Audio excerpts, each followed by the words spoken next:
This is the PTX 1141. This is a custom crimping tool that we designed to crimp two layers of an aluminum extrusion together. These two pieces mate, and customers looking for a way to keep these parts from sliding.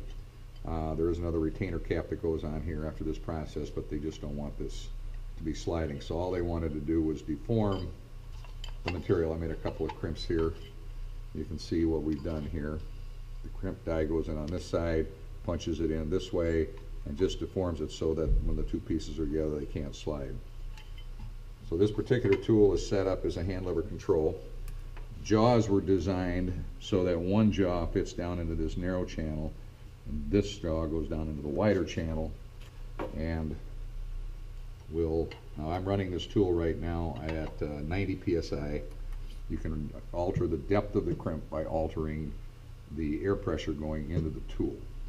So you'll hear an audible click when this jaw has finished its stroke and has gone all the way home. There. Once again.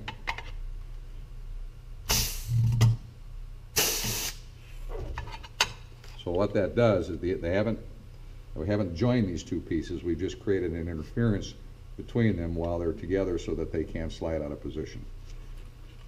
So PTX 1141, if you have a similar application, give us a call.